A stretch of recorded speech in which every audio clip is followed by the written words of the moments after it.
ಉಭಯ ಸದನಗಳಲ್ಲಿ ಸರ್ಕಾರದ ವಿರುದ್ಧ ವಿಪಕ್ಷಗಳು ಸಮರ ಸಾರಿವೆ. ಸಚಿವ ಬಿ ನಾಗೇಂದ್ರ ರಾಜೀನಾಮೆಗೆ ಇವತ್ತು ಕೂಡ ಒತ್ತಾಯ ಕೇಳಿ ಬರುವಂತ ಸಾಧ್ಯತೆ ಇದೆ.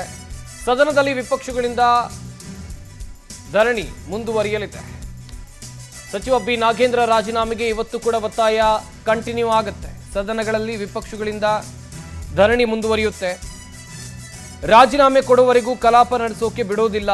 ವಿಪಕ್ಷಗಳಿಗೆ ಇವತ್ತು ಮುಖ್ಯಮಂತ್ರಿ ಡಿಕೆ ಶಿವಕುಮಾರ್ ಉತ್ತರ ಕೊಡುವ ಸಾಧ್ಯತೆ ಇದೆ. ಸದನದಲ್ಲಿ ಹಸಿರು ಶಾಲು ಪ್ರದರ್ಶನ ಮಾಡ್ತಾರೆ ವಿಪಕ್ಷಗಳು. ಉಭಯ ಸದನದಲ್ಲೂ ಸರ್ಕಾರದ ವಿರುದ್ಧ ಸಮರ ಸಾಧಿಸೋಕೆ ಎಲ್ಲಾ ತಯಾರಿಗಳನ್ನ ವಿಪಕ್ಷ ಮಾಡಿಕೊಂಡಿರೋದು. ಪ್ರಮುಖವಾಗಿ ಸಚಿವ ಬಿ ನಾಗೇಂದ್ರ ರಾಜೀನಾಮೆಗೆ ದೊಡ್ಡ ಮಟ್ಟದ ಒತ್ತಾಯ ಕೇಳಿ ಬರ್ತಾ ಇದೆ. ವಾಲ್ಮೀಕಿ ಅಭಿವೃದ್ಧಿ ನಿಗಮದಲ್ಲಿ ಆಗಿರೋ ಹಗರಣ, ಇದರಲ್ಲಿ ಆರೋಪಿಯಾಗಿರುವ ನಾಗೇಂದ್ರ ಈ ಬಗ್ಗೆ ಇನ್ನಷ್ಟು ಮಾಹಿತಿಯನ್ನು ಕೊಡ್ತಾರೆ ನಮ್ಮ ಪ್ರತಿನಿಧಿ ರೂಪೇಶ್ ಬೈಂದೂರು. ದೂರವಾಣಿ ಸಂಪರ್ಕದಲ್ಲಿ ಜಾಯ್ನ್ ಆಗ್ತಾ ಇದ್ದಾರೆ. ರೂಪೇಶ್, ಇವತ್ತಿನ ಸದನ ಹೇಗಿರಬಹುದು? ಇತ್ತ ಸಾಕಷ್ಟು ಜಟಾಪಟಿಗೆ ನಿನ್ನೆ ಸದನ ಸಾಕ್ಷಿಯಾಗಿತ್ತು. ಇವತ್ತು ಹೆಂಗಿರಬಹುದು? ಯಾವ ವಿಚಾರ ಚರ್ಚೆಗೆ ಮುನ್ನೆಲೆಗೆ ಬರಬಹುದು? ಸಂಪತ್, ಇವತ್ತು ಪ್ರಮುಖವಾಗಿ ನಿನ್ನೆ ಈಗ ನೋಡೋದಾದ್ರೆ ಸದನದಲ್ಲಿ ಪ್ರಮುಖವಾಗಿ ಚಾಮರಾಜಪೇಟೆಯಲ್ಲಿ ಆದಂತಹ ಶೂಟೌಟ್ ಏನಿತ್ತು ಆ ಪ್ರಕರಣ ಸಂಬಂಧಪಟ್ಟಂತೆ ಜಟಾಪಟ್ಟಿಗಳಾಗಿತ್ತು. ಅದೇ ರೀತಿ ನಾಗೇಂದ್ರ ಪ್ರಕರಣವನ್ನ ಅರ್ಧ ಚರ್ಚೆ ಮಾಡಿತ್ತು.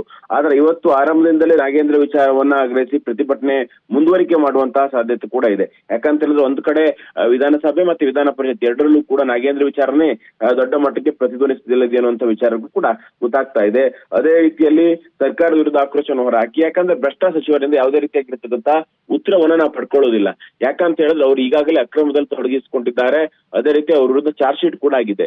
ಇಂಥವ್ರನ್ನ ಸಚಿವ ಸ್ಥಾನ ತೆಗೆದುಕೊಂಡು ಒಂದು ನೈತಿಕ ಮೌಲ್ಯವನ್ನ ಕುಸಿಯುವಂತ ಪ್ರಯತ್ನ. ಅದೇ ರೀತಿಯಾಗಿ ಬಡವರಿಗೆ ಏನಂದ್ರೆ ಅಲ್ಲಿ ST ಸ್ಕಾಲರ್ಶಿಪ್ ಇರ್ಬೋದು ಅಥವಾ ಬೇರೆ ಬೇರೆ ನಿಗಮದ ಹಣವನ್ನು ತೆಗೆದುಕೊಳ್ಳೋದ್ರಿಂದ ದಲಿತ ವಿರೋಧಿ ಅಂತ ಹೇಳಿ ಅವ್ರನ್ನ ಕರೀಲಿಕ್ಕೆ ಈಗ ಒಂದು ಪ್ಲಾನ್ ಅನ್ನ ಮಾಡ್ಕೊಂಡಿದೆ. ಅದೇ ರೀತಿ ಇವತ್ತು CM ಎರಡೂ ಪಕ್ಷಗಳಿಗೆ ಅಂದ್ರೆ JDS ಮತ್ತೆ ಬಿಜೆಪಿ ಎರಡೂ ಪಕ್ಷಗಳಿಗೂ ಕೂಡ ಖುದ್ದು CM ಅವರ ಉತ್ತರವನ್ನ ಕೊಡ್ತಾರೆ. ನಾಗೇಂದ್ರ ಅವ್ರನ್ನ ಯಾಕೆ ತೆಗೆದುಕೊಂಡು ಅವ್ರ ವಿರುದ್ಧ ಪ್ರಕರಣಕ್ಕೆ ಸಂಬಂಧಪಟ್ಟಂತೆ ಎಲ್ಲೂ ಕೂಡ ಅವರ ಕಲ್ಪ್ರಿಟ್ ಅಂತೇಳಿ ಪ್ರೂವ್ ಆಗಿಲ್ಲ. ಈ ವಿಚಾರಕ್ಕೆ ಸಂಬಂಧಪಟ್ಟ ಸ್ಪಷ್ಟನೆಯನ್ನ ಕೊಡ್ತಾರೆ. ಹೀಗಾಗಿ ಇವತ್ತು ಆ ವಿಚಾರವನ್ನು ಕೂಡ ತೆಗೆದುಕೊಳ್ಬಹುದು. ಅದೇ ರೀತಿ ಬರದ ವಿಚಾರ ಇವರಿಗೂ ಕೂಡ ಚರ್ಚೆಗೆ ಬಂದಿರಲಿಲ್ಲ. ಹೀಗಾಗಿ ಎರಡು ಸದನಲ್ಲೂ ಕೂಡ ಬರದ ವಿಚಾರ ಚರ್ಚೆ ಆಗುತ್ತೆ ಅನ್ನೋಂಥದ್ದು ಸ್ಪಷ್ಟವಾಗ್ತಾ ಹೋಗ್ತಾ ಇದೆ. ಹೀಗಾಗಿ ಬಿಜೆಪಿ ಮತ್ತು JDS ಎರಡೂ ಕೂಡ ಹಸಿರು ಶಾಲುಗಳನ್ನು ಪ್ರದರ್ಶನ ಮಾಡಿ ಪರ ಒಂದು ಹೋರಾಟವನ್ನು ಕೂಡ ಮಾಡ್ಲಿಕ್ಕೆ ಸಿದ್ಧತೆಗಳನ್ನ ಮಾಡ್ಕೊಳ್ತಾ ಇದೆ. ಹೀಗಾಗಿ ಯಾವುದೇ ರೀತಿಯಾಗಿರ್ತಕ್ಕಂಥ ಪರಿಹಾರ ಕೊಟ್ಟಿಲ್ಲ. ಈ ವಿಚಾರವನ್ನ ಇಟ್ಟುಕೊಂಡು ಸರ್ಕಾರ ವಿರುದ್ಧ ಚಾಟಿ ಬಿಸಿ ಸಿದ್ಧತೆಗಳನ್ನು ಮಾಡ್ಕೊಂಡಿದೆ. ಆದ್ರೆ ಸರ್ಕಾರ ಈಗಾಗಲೇ ಸಚಿವರುಗಳ ಖಾತೆ ಕೊಡದಿದ್ರು ಕೂಡ ಅವರಿಗೆ ಬರವನ್ನ ಪರಿಶೀಲನೆ ಮಾಡಿ ಅಂತೇಳಿ ಹೇಳ್ಕೊಂಡು ಬಂದಿರೋದ್ರಿಂದ ಸರ್ಕಾರ ಮಟ್ಟಿಗೆ ಆ ಮಟ್ಟಿಗೆ ಸ್ವಲ್ಪ ಮಟ್ಟಿಗೆ ಬರದ ಏನು ಇಕ್ಕಟ್ಟು ಅಥವಾ ಬಿಕ್ಕಟ್ಟು ಏನಿದೆ ಅದರಿಂದ ಪಾರಾಗಬಹುದು ಅನ್ನೋ ಲೆಕ್ಕಾಚಾರಗಳು ಕೂಡ ಸರ್ಕಾರದ್ದು ಇದೆ. ಸಂಪತ್, ಥ್ಯಾಂಕ್ ಯು ರೂಪೇಶ್, ತಮ್ಮೆಲ್ಲ ಡೀಟೇಲ್ಸ್ಗಾಗಿ.